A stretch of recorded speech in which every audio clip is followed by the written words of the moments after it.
তপস্যাকালের তৃতীয় রবিবার। প্রথম পাঠ যাত্রা পুস্তক 17 অধ্যায়, পদ সংখ্যা 3 থেকে 7।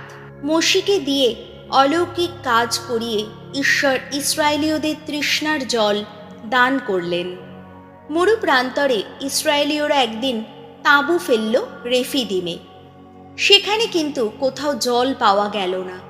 লোকেরা তেষ্টায় জ্বালায় অস্থির হয়ে তখন মোশির বিরুদ্ধে অভিযোগ তুলে বলতে লাগলো, তুমি কেন মিশর দেশ থেকে আমাদের এখানে নিয়ে এলে?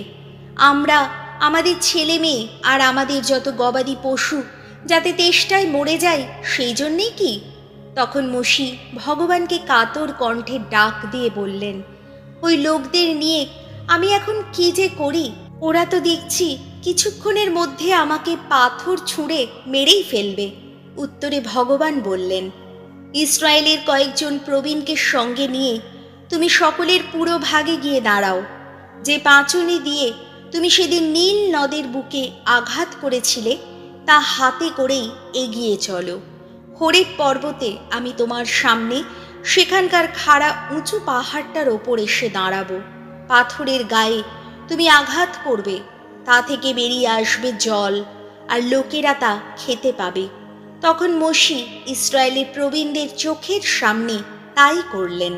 তিনি সেই জায়গাটির নাম রাখলেন মাস্সা অর্থাৎ যাচাই, আর মেরিবা অর্থাৎ বিবাদ, কেননা ইসরায়েলীয়রা সেখানে তার সঙ্গে বিবাদ বাঁধিয়েছিল এবং ভগবানকে যাচাই করতে চেয়েছিল। তারা তো বলেই ছিল, ভগবান কি সত্যি আমাদের মাঝখানে আছেন নাকি নেই? প্রভুর বাণী, শাম সঙ্গীত ধুয়ো। আমরা যেন প্রভুর বাণী আজ কান পেতে শুনি, আমরা যেন হৃদয় দুয়ার বন্ধ করে না রাখি।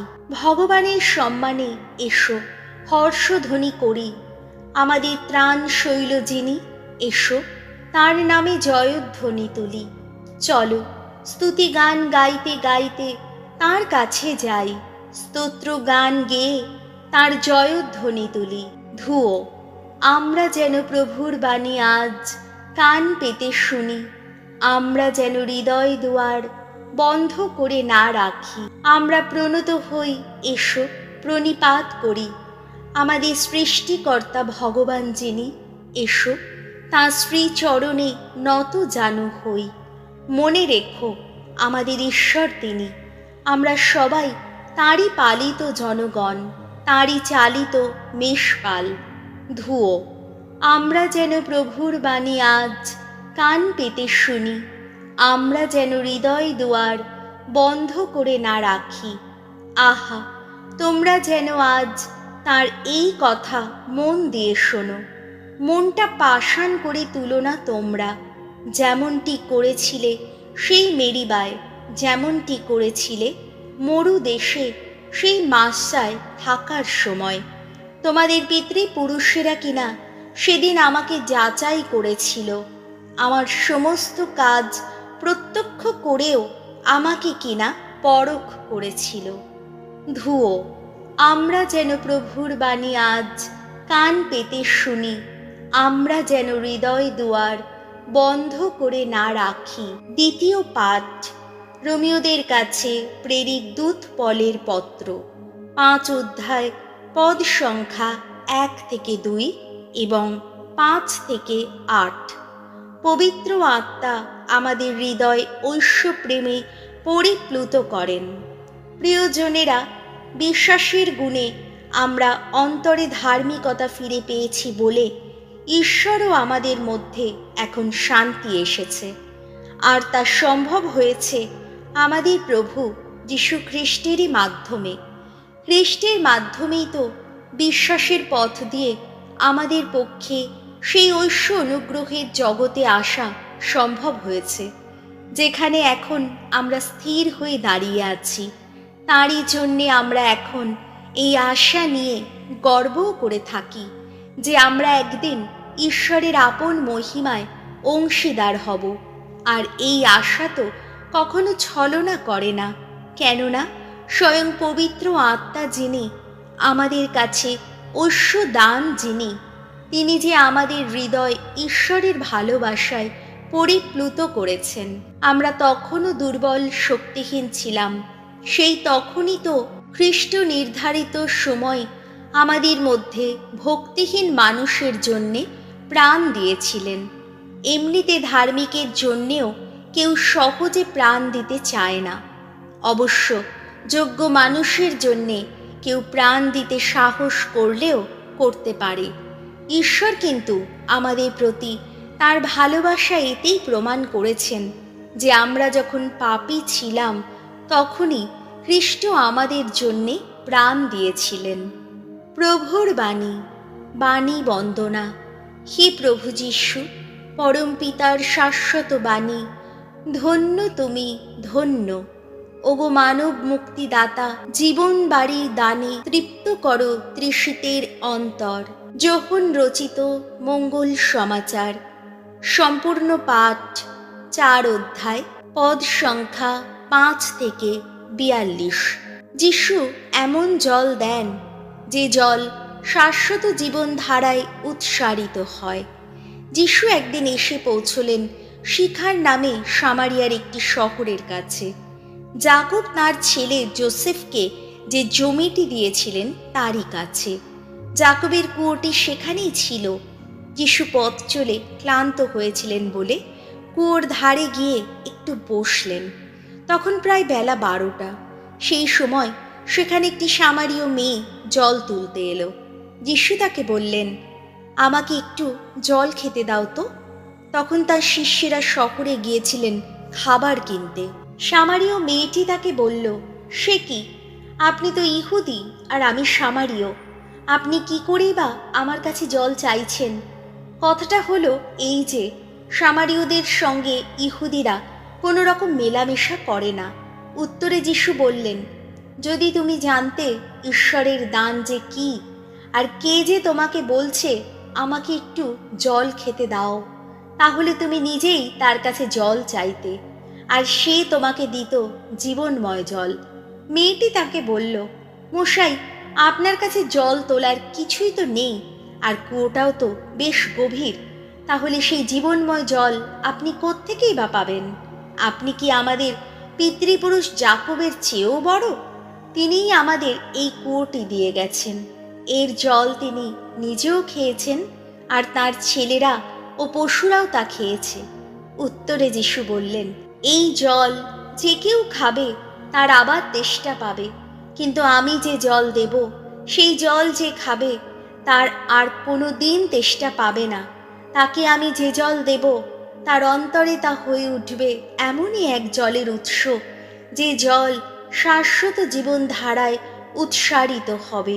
মেয়েটি তখন যিশুকে বলল, মশাই, আপনি আমাকে সেই জলে দিন, যাতে আমার আর কোনো দিন তেষ্টা না পায়, এখানে আর যেন আমাকে জল তুলতে আসতে না হয়। যিশু তাকে বললেন, যাও, তোমার স্বামীকে ডেকে নিয়ে এখানে ফিরে এসো। মেয়েটি উত্তর দিল, আমার তো কোনো স্বামী নেই। যিশু তাকে বললেন, তুমি ঠিকই বলেছ যে তোমার স্বামী নেই। তোমার 5টি স্বামী ছিল, আর এখন যার সঙ্গে আছো সে তো তোমার স্বামীই নয়। কথাটা তুমি সত্যিই বলেছ। মেয়েটি বলল, প্রভু, আমি বুঝতেই পারছি আপনি একজন প্রবক্তা।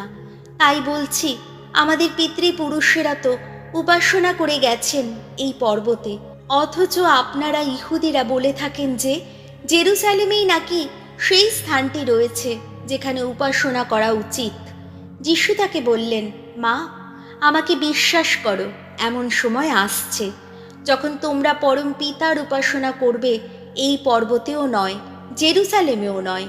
তোমরা যে কার উপাসনা করো, তোমরা সামারীয় লোকেরা তা জানো না, কিন্তু আমরা জানি আমরা কার উপাসনা করি, কারণ মানুষের পরিত্রাণ ইহুদিদের মধ্য থেকেই ঘটবার কথা। কিন্তু এমনই এক সময় আসছে, আর এই তো সেই সময় যখন সত্যিকার উপাসকেরা পিতার উপাসনা করবে আধ্যাত্মিকভাবে, সত্যসম্মতভাবে। আর পিতা তো তেমন উপাসকই চান। ঈশ্বর নিজেই যে আত্মস্বরূপ, তাই যারা তাঁর উপাসনা করে তাদের উপাসনা করা উচিত আধ্যাত্মিকভাবেই, সত্যসম্মতভাবেই মেয়েটি যিশুকে বলল, আমি জানি মসিহা, লোকে যাকে খ্রিস্ট বলে, তিনি আসছেন। তিনি যখন আসবেন তখন তিনি সব কিছুই আমাদের জানিয়ে দেবেন। যিশু উত্তর দিলেন, এই যে আমি তোমার সঙ্গে কথা বলছি, এই আমিই সেই খ্রিস্ট। সেই সময় তার শিষ্যেরা ফিরে এলেন। যিশুকে একটি স্ত্রীলোকের সঙ্গে কথা বলতে দেখে আশ্চর্য হলেন তাঁরা, তবে কেউই তাকে জিজ্ঞেস করলেন না, ওর কাছে আপনি কি চাইছেন, কিংবা ওর সঙ্গে কথা বলছেন কেন? তখন মেয়েটি তার কলসিটি সেখানে ফেলে রেখে শহরে ফিরে গেল, আর লোকদের গিয়ে বলতে লাগলো, এসো তোমরা দেখে যাও একজনকে, জীবনে আমি যা কিছু করেছি তিনি তা সবই আমাকে বলে দিয়েছেন। তাহলে তিনি কি সেই খ্রিস্টই নন? তারা তখন শহর থেকে বেরিয়ে যিশুর কাছে আসতে লাগলো। এদিকে শিষ্যেরা যিশুকে অনেক করে বলছিলেন, গুরু, এবার আপনি কিছু খান। কিন্তু তিনি উত্তর দিলেন, আমার এমন কিছু খাবার আছে যার কথা তোমরা জানোই না। শিষ্যেরা তাই বলাবলি করতে লাগলেন, কেউ কি ওকে খাবার এনে দিল নাকি? যিশু তাদের বললেন, যিনি আমাকে পাঠিয়েছেন তার ইচ্ছা মেনে চলা এবং তার দেওয়া কাজ সম্পন্ন করা, সেই তো আমার খাবার। তোমরা কি এই কথা বলো না যে আর 4 মাস বাকি, তারপর ফসল হবে? কিন্তু আমি বলছি, চারদিকে দেখো একবার, চেয়ে দেখো ক্ষেতের দিকে, কেমন সোনালি হয়ে আছে ফসলের অপেক্ষায়। এরই মধ্যে ফসল কাটিয়ে তার মজুরি পাচ্ছে, আর শাশ্বত জীবনের জন্যে ফসল তুলে আনছে, যাতে ফসল কাটিয়ে ও বীজ বুনিয়ে দুজনে একসঙ্গেই আনন্দ পায়। এই ক্ষেত্রেই তো কথাটা সত্য বলে প্রমাণিত হয় যে একজন বীজ বুনে যায়, ফসল কাটে আর একজন। তোমাদের আমি এমন এক ফসল কাটতে পাঠিয়েছি যার জন্যে তোমরা কোনো পরিশ্রম করনি, পরিশ্রম করেছে অন্যেরা, আর তোমরা এখন তাদেরই পরিশ্রমের সুফল ভোগ করছো। যে মেয়েটি সকলকে এই কথা জানিয়েছিল যে জীবনে আমি যা কিছু করেছি তিনি তার সবই আমাকে বলে দিয়েছেন, তার এই কথা শুনেই সেই শহরের অনেক সামারীয় যিশুকে বিশ্বাস করে ফেলেছিল। তাই তার কাছে এসে তারা তাকে অনুরোধ জানাতে লাগলো তিনি যেন তাদের কাছে থেকে যান। যিশু সেখানে তাই 2 দিন রয়ে গেলেন। তার মুখের কথা শুনে তাদের আরও অনেকেই বিশ্বাসী হয়ে উঠল। তারা সেই মেয়েটিকে বলতে লাগলো, এখন আমরা যে বিশ্বাস করি তা তোমার কথা শুনেই আর নয়, আমরা তো নিজেরাই তার বাণী শুনেছি, আর এখন আমরা জানি যে তিনি সত্যি জগতের ত্রাণকর্তা। প্রভু যিশুর মঙ্গল সমাচার।